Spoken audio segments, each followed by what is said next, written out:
అసలు కళ్యాణ్ ఎందుకు విడాకులు అన్నాడో మీకు అర్థమైందా అమ్మా అని అనామికతో అంటే, అనామిక మీలాగా నాకు బుర్ర లేదు అని అంటూ ఉంటుంది. ఆ మాటలకి మీలాగా నాకు మతిమరుపు ఉందనుకుంటున్నారా ఏంటా అని గట్టిగా అంటూ ఉంటుంది. ఆ మాటలకి షాక్ అయిన ప్రకాశం అయితే అలా ఉండిపోతూ ఉంటాడు.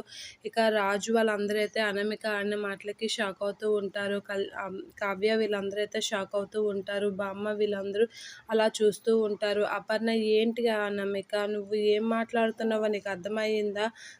నీకు సపోర్ట్ చేస్తున్న మీ అత్తగారిని అవమానించావు. తండ్రి స్థానంలో ఉన్న చిన్నమామయ్య గారిని అవమానించావు. నువ్వు ఇంకెవరిని అవమానించావు చెప్పు? నా కోడల్ని అవమానించావు అని అంటూ ఉంటుంది అనామిక. నీతో ఎవరు మాట్లాడితే వాళ్ళనే అవమానిస్తావా? నీకు కళ్యాణ్ని భర్తగా ప్రేమించి పెళ్లి చేసుకున్నావు, కానీ ఆ ప్రేమ కళ్యాణ్కి ఎప్పుడూ నువ్వు ఇవ్వలేదు.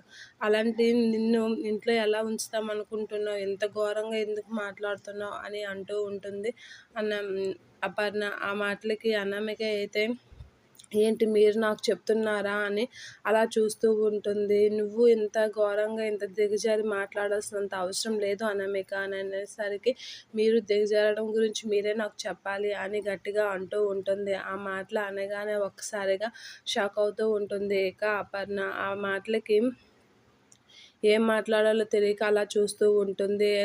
అలా అంటున్న అపర్ణని అలా అన్న అనామికతో రాజు ఇలా గట్టిగా అంటూ ఉంటాడు. ఏంటి నువ్వు మా అమ్మనే అంటావా అని గట్టిగా అనామిక దగ్గరికి వస్తూ ఉంటాడు రాజ్. అనామిక మీదకి సీరియస్ అయ్యి ఏం మాట్లాడుతున్నావు? నువ్వు మా అమ్మననే హక్కు నీకు ఎక్కడిది అని గట్టిగా అడుగుతూ ఉంటాడు రాజ్.